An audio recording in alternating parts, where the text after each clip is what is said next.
ஒரு ஊர்ல ஒரு சிற்பி இருந்தான். அந்த ஊர்ல அவனை எல்லாருக்கும் தெரியும். ஏன்னா அவன் செய்யற சிற்பம் அவ்வளவு அழகா இருக்கும். ஆனா அவனுக்கு ஒரு பழக்கம் இருந்துச்சு. அவன் திருப்தி அடையாம ஒரு சிற்பத்தையும் யாருக்கும் தரமாட்டான்.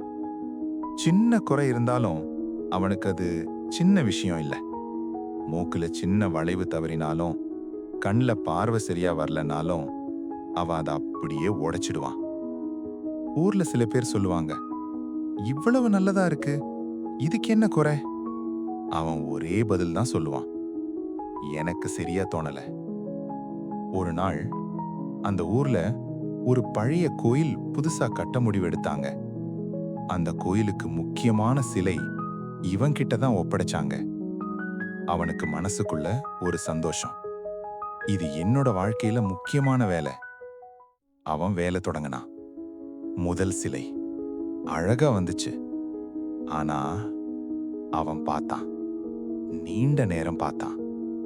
சின்ன இடத்துல ஒரு குறை. அடுத்த நொடியில சிலை உடைஞ்சது. அழகா இருந்த ஒரு சிலைய அவன் ஏன் உடைச்சான்? இது முழுமையா தேடுற மனசா, இல்ல அவனையே தொந்தரவு பண்ற ஒரு பிடிவாதமா? அவன் மீண்டும் ஆரம்பிச்சான்.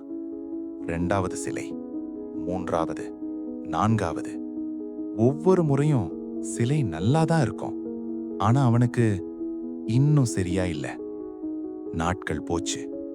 கோயில் வேலை முடிவுக்கு வந்தது. ஆனா சிலை மட்டும் இன்னும் முடிவடையல.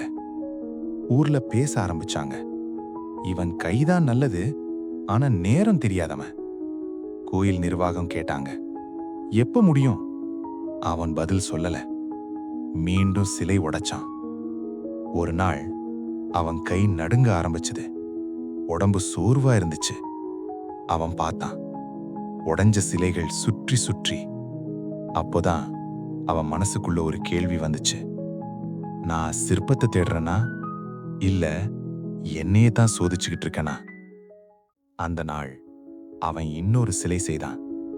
முந்தைய மாதிரி அதை பார்த்தான். குறை இருந்துச்சு.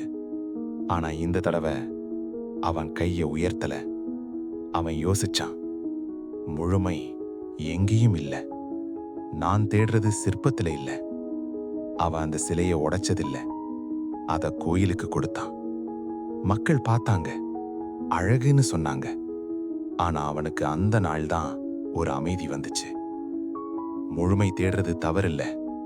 ஆனா அதை தேடி எல்லாத்தையும் உடைச்சா நம்ம வாழ்க்கையில எத்தனை நல்ல விஷயங்களை நாமே உடைக்கிறோம்.